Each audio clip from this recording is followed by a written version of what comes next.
Hello everyone. ये death book का next episode है जिसके राइटर हैं सदगुरु। इसका टॉपिक है अंडरस्टैंडिंग लाइफ एंड डेथ। इस वाले टॉपिक में मैं बहुत सारी चीज़ें बताने वाली हूँ। प्लीज़ ध्यान से सुनिएगा। सदगुरु कहते हैं कि यदि आप जानना चाहते हैं कि डेथ के दौरान क्या होता है तो पहले ये समझना पड़ेगा कि ह्यूमन बीइंग बना हुआ कैसे है, यानी हमारी बनावट किस तरह से है बॉडी की। हमारी बॉडी की 5 लेयर हैं या 5 शीथ है। फर्स्ट है अनन्नमय कोश, सेकंड है मनोमय कोश, थर्ड है प्राणमय कोश, फोर्थ विज्ञानमय एंड फिफ्थ आनंदमय कोश। हर कोश के अलग अलग उद्देश्य हैं और इनकी अलग अलग प्रॉपर्टीज हैं। सबसे बाहरी जो कोश है वो है अनन्नमय यानी फिजिकल बॉडी। अनन्नमय का मतलब है यहाँ पर अन्न जो हम खाते हैं हमारी बॉडी उससे बनती है। सेकंड है हमारा मनोमय कोश। मनोमय ये सेकंड लेयर है। मनोमय का मतलब है मन या माइंड, थॉट्स और इमोशंस, सभी विचार कॉन्शियस और अनकॉन्शियस। माइंड में हमारी जरा सी भी विचारों की हलचल पूरी बॉडी को हमारे इफेक्ट करती है, यानी माइंड से पूरी बॉडी जुड़ी हुई है। I mean in every cell of the body makes mental body. तो फिजिकल बॉडी हमारा हार्डवेयर है और मेंटल बॉडी हमारा सॉफ्टवेयर है। थर्ड लेयर है हमारी प्राणमय कोश। प्राण का मतलब है लाइफ या energy. This is the energy which powers and drives अनन्नमय और मनोमय कोश। इन दोनों को पावर मिलती है। All these three, the physical body अनन्नमय कोश, द मेंटल बॉडी मनोमय कोश and the energy body that is प्राणमय कोश are physical in nature. Physical body दिखाई पड़ती है, मेंटल बॉडी थोड़ी सूक्ष्म होती है और एनर्जी बॉडी बहुत ही सूक्ष्म होती है, but still of the physical realm. Karma is imprinted on the body, the mind, and on the energy. It is this karmic structure that holds the being together. चौथा होता है हमारा विज्ञान में कोश। विज्ञान में का मतलब है नॉलेज, विशेष ज्ञान means extraordinary knowledge. It is neither physical nor non physical. ये दोनों के बीच का लिंक है। फिफ्थ है आनंदमय कोश यानी bliss body. It is everything and nothing, और you can say it is nothingness. Nothing कहने का यहाँ पर तात्पर्य है, नथिंग मतलब नो थिंग, ये कोई चीज नहीं है। It is not a thing, इसको डिस्क्राइब नहीं किया जा सकता। इसे ब्लिस बॉडी कह सकते हैं। ये इस तरह का अनुभव है जो ओवरवेलमिंग है, ब्लिसफुल है। It has no form of its own. जब कोई मरता है तो सिर्फ बाहरी दो जो पर्थ हैं, यानी आनंद में और मनो में, उसको ही मनुष्य खोता है। कोई भी पूरी तरह से नहीं मरता। The rest of the structure is still intact. वो किसी दूसरे गर्भ में से जन्म लेकर फिजिकल बॉडी ले लेता है। He will pop back in no time. वो जन्म लेके दुनिया में आ जाता है। This is why death is not dissolution. लेकिन यदि energy body, mental body and physical are taken away तो bliss body will become a part of the cosmos. लेकिन यदि एनर्जी बॉडी, मेंटल बॉडी और फिजिकल बॉडी ही जगह पे नहीं होंगी तो ब्लिस बॉडी भी नहीं होगी। इन तीनों के जगह पे होने से ही ब्लिस बॉडी होल्ड कर पाती है, रह पाती है। This is the whole story of life, death and dissolution. इसके बाद आते हैं हमारे 5 प्राण। 5 प्राण जो है और 5 वाइटल एनर्जीज। फाइनली हमारी जो फिजिकल बॉडी से प्राण हमारे अलग होते हैं, तो उनके बारे में हम समझते हैं। प्राण के 5 बेसिक डायमेंशंस होते हैं, यानी पंच वायु। गुरु कहते हैं वैसे तो बहुत सारे हैं, पर उनसे इसको समझना बहुत मुश्किल हो जाएगा। So we will talk about only 5 dimensions. तो फर्स्ट है हमारा समान वायु। समान वायु मतलब जिससे हमारी बॉडी का टेम्परेचर मेंटेन होता है। सेकंड है हमारी प्राण, उदान, अपान और व्यान। एक-एक करके लेते हैं। समान वायु को मास्टर करने के बाद बाय डूइंग सम क्रियाज और मंत्रास, समान वायु हमारी एक्टिवेट हो जाती है। ये बॉडी के चारों तरफ एक कवच तैयार कर देती है, जिससे 0 डिग्री सेंटीग्रेड में भी ठंड नहीं लगती। एंड इवन यदि गर्मी होती है तो बॉडी हमारी ठंडी रहती है। तो इंटरनल एयर कंडीशनिंग का काम करता है ये हमारा। Where both heat and cold do not disturb you. Heat generate करने से ये ठंड में बॉडी को गर्म रखती है। ये वायु बड़ी ही हीलिंग नेचर की होती है। ये समान वायु जो है हमारी बहुत हाई होती है।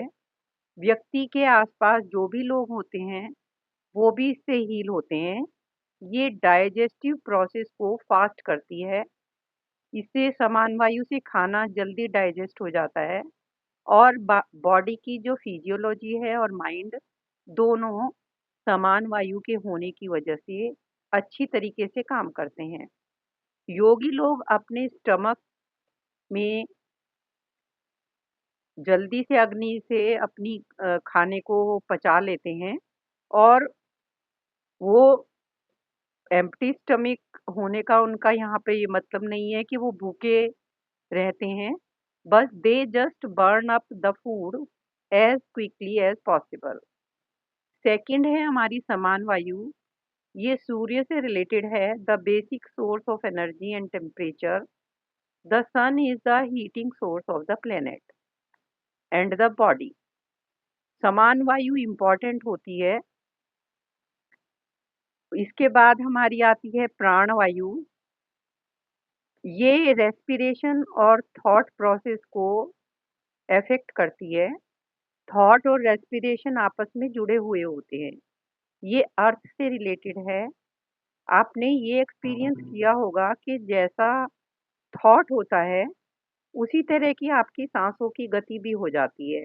यानी अब आप कभी नर्वस होते हैं तो सांसों की गति बहुत तेज हो जाती है, लाइक दैट। उसके बाद आती है उदान वायु। मीन्स जो लोग उदान वायु को फ्लाई से मतलब है इसमें, मतलब ये जमीन से ऊपर फ्लोट करने में हेल्प करती है। इसमें बॉडी हल्की पड़ जाती है। मार्शल आर्ट्स में जैसे बॉयंसी की ज़रूरत होती है, तो उसमें जो ट्रेनर हैं वो यूज़ करते हैं इसको। कोई कोई बैले डांसर्स और फुटबॉलर्स भी इसमें एक्सपर्ट होते हैं। दे डिफाइड ग्रेविटी।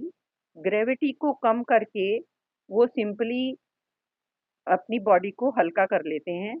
जो लोग पूरी तरह से उदान वायु को कंट्रोल करना जान जाते हैं, वो थोड़ा उड़ भी सकते हैं या अपने आप को ज़मीन से ऊपर ले जा सकते हैं। उदान वायु से कम्युनिकेशन पॉसिबल होता है, और उदान वायु मून से रिलेटेड है। इसके बाद आती है अपान वायु। अपान वायु हमारी एक्सक्रीटरी और सेंसरी फंक्शन से रिलेटेड है। यदि एक्सक्रीशन सही से नहीं होता है तो बॉडी हमारी अशुद्ध हो जाती है, और जब बॉडी अशुद्ध होती है तो बहुत ही डल और लिथार्जिक बनती है। धीरे धीरे माइंड भी इससे हमारा पॉल्यूट होने लगता है, उसको इम्पैक्ट करती है। अपान वायु में सिर्फ एक्सक्रीशन ही नहीं आता, इसमें सेल्यूलर लेवल पे भी एक्सक्रीशन होता है। जब खाना पेट में पड़ा रहता है तो हमारी जो बॉडी है वो एफिशिएंटली काम नहीं कर पाती। सो अपान वायु cleanses the system in a big way. इसके बाद आती है हमारी व्यान वायु। व्यान वायु से चलने की क्रिया, यानी ये स्पिरिचुअल ग्रोथ के लिए बहुत ज़रूरी है। It also enhances your intuitive nature. व्यान वायु में बिलियंस ऑफ सेल्स आती हैं।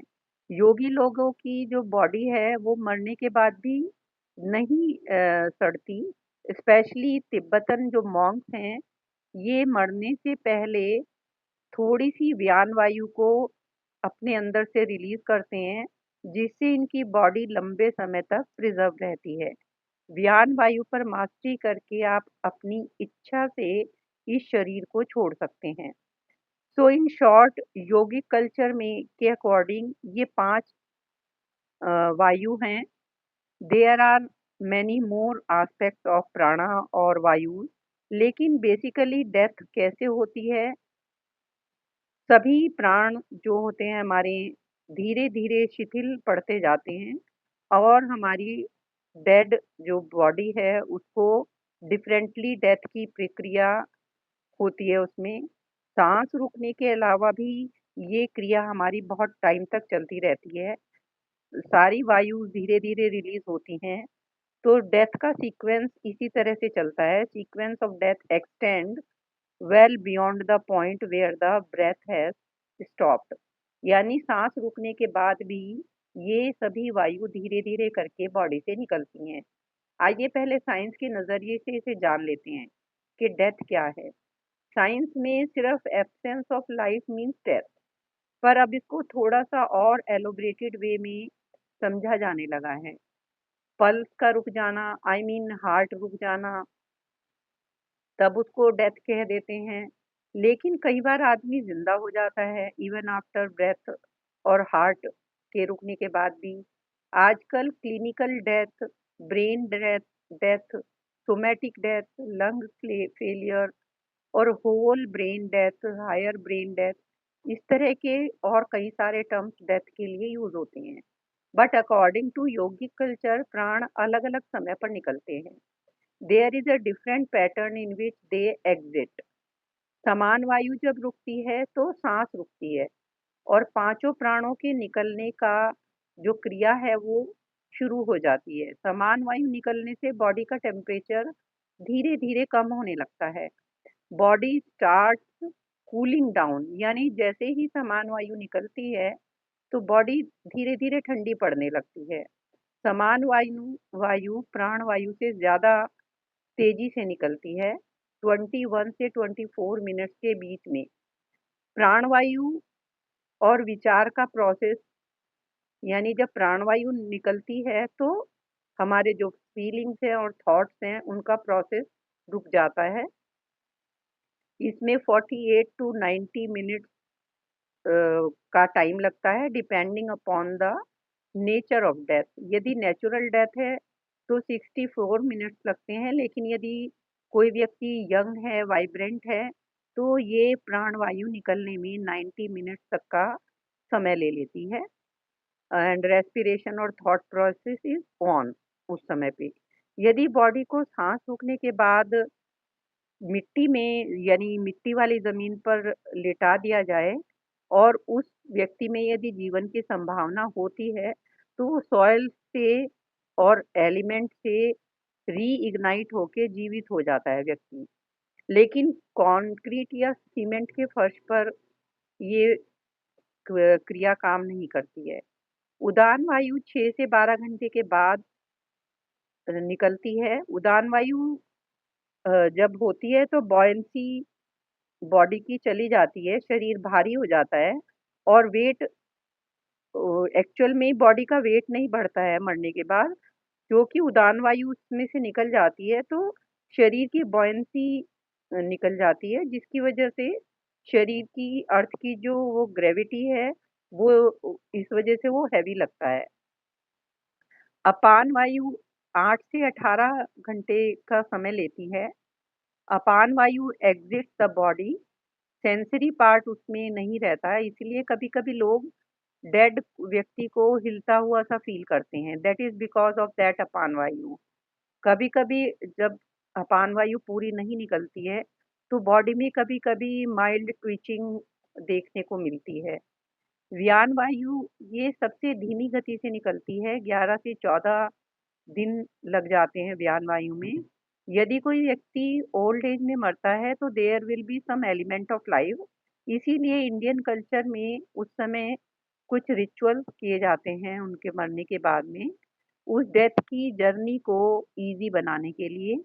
So a person well versed in yoga and tantra has an even finer understanding of life. They have much subtler tools and techniques to be able to access that life and possibly restore it. तो वो लोग जानते हैं उसको ठीक करना, so they would still not declare them spiritually dead. However, if the process of disembodiment has progressed beyond a certain point, then even then they cannot restore life into the body. Now, for all practical purposes, the person is completely gone. He cannot brought back at all. One can only assist their further journey. That is all. इसके अलावा जीवन जाने के लिए यानी कि death निकलने के लिए the gateway of exit 7 chakras भी होते हैं। उन चक्रों के थ्रू ही हमारी लाइफ निकलती है। वैसे तो बहुत सारे एनर्जी चैनल हैं, लेकिन जो हमारे योगा में हैं टोटल 114 चक्र हैं, 112 in the body and 2 outside of the body. इनमें से मैं 7 कैटेगरी यहाँ बुक में बताई हुई हैं, वो मैं बताती हूँ आपको। 7 कैटेगरीज में of 16 each. In life, the levels of activation of these chakras greatly determine the quality of life led by the person. जैसे जैसे एनर्जी होती है उसी तरह की लाइफ होती है और वैसी ही डेथ होती है। प्राण किस चक्र से निकलते हैं उससे भी डेथ डिफाइन होती है। Even if you are liberated within yourself, even if you have attained a certain state within you, आपको फिजिकल बॉडी छोड़ने के लिए काफ़ी स्किल चाहिए कॉन्शियसली। जीवन मृत्यु का क्या कनेक्शन है ये पता होना एंड ये दोनों डिसएंटेंगल कैसे करने हैं ये योगी लोग ही जानते हैं। अदरवाइज कॉन्शियसली बॉडी को छोड़ना आसान नहीं होता। योगी लोग ये काम बड़ी आसानी से कर लेते हैं। अभी मैं आपको 7 चक्र बता रही हूँ जिनसे प्राण निकलते हैं। 7 चक्र हैं जिनके नाम हैं मूलाधार चक्र, स्वादिष्ठान, मणिपुर, अनाहत, विशुद्धि और अग्नि चक्र। जो लोग फियर से में डर की वजह से शरीर छोड़ते हैं, वो मूलाधार चक्र से प्राण छोड़ते हैं। इसीलिए बहुत से लोग मरते समय कभी-कभी उनको यूरिन और फेसेस वो छोड़ देते हैं, यानी मल-मूत्र का त्याग कर देते हैं और ये मरने का अच्छा तरीका योगी के हिसाब से नहीं माना जाता। सेकंड है जो लोग स्वादिष्ठान चक्र से प्राणों को त्यागते हैं, वो जेनाइटल ऑर्गन्स के आसपास से उनके प्राण निकलते हैं। वो क्रिएटिव पावर के साथ वो व्यक्ति जन्म लेता है। जो लोग मणिपुरा चक्र से प्राण को छोड़ते हैं, which is just below the navel, जो नाभि के बिल्कुल नीचे होता है, can be capable of a very organised sense of action. यानी इस तरह का आदमी ग्रेट बिजनेसमैन या ग्रेट ऑर्गेनाइजेशन में जन्म लेता है। जो अनाहत चक्र से प्राण को त्यागते हैं, अनाहत चक्र होता है रिब केज जहाँ हमारी मिलती हैं पसलियाँ, वो व्यक्ति म्यूजिक या आर्ट्स में या पोएट या डिवोटी के रूप में जन्म लेता है और या कह सकते हैं उसको अलग-अलग विषयों का ज्ञान लेकर वो पैदा होता है। जो व्यक्ति नेक्स्ट है विशुद्धि चक्र से प्राण त्यागते हैं। विशुद्धि मतलब गले से, ये बहुत रेयर होता है। यदि ऐसा होता है तो उस व्यक्ति में सेंस ऑफ क्लैरिटी बहुत होती है and incredible perception of the world. यानी इस तरह का व्यक्ति उसको बहुत थॉटफुल होता है। सिक्स्थ है हमारा अज्ञान चक्र। ये हमारी आईब्रोज के बीच में होता है और यह बहुत ही हायर पावर होती है इसकी। और सेवंथ चक्रा है हमारा सहस्त्र चक्र, हु इज फुली कॉन्शियस। ये हमारे हेड के टॉप पे होता है। यानी जो व्यक्ति बहुत पूरी तरह से कॉन्शियस होता है, अवेयरनेस में होता है, जो कि सांस छोड़ने का या जीवन त्यागने का बेस्ट तरीका है, best way to leave when they leave the body and actual hole will be found there. कहते हैं कि जो व्यक्ति सहस्रा चक्र से प्राण त्यागते हैं उनके कल में एक छोटा सा छेद देखने को मिलता है। यानी कि ये बहुत कॉन्शियस होते हैं। If you want that moment of death to happen in full awareness, you have to live a life of awareness. यदि कोई व्यक्ति इस तरह की डेथ की कामना करता है तो उसको अपना पूरा जीवन अवेयरनेस में बिताना पड़ता है। उस पर्टिकुलर टाइम पर कोई मौका अवेयर होने का नहीं मिलता है। उनके लिए लाइफ एक बॉन्डेज बन जाती है। और यदि कोई व्यक्ति 100% अवेयर है तो उसको फिर से कभी भी रीबर्थ नहीं होता। दे विल बी रिलीज्ड, उनको जन्म और मृत्यु से छुटकारा मिल जाता है। They will not take another body. Thank you so much for listening.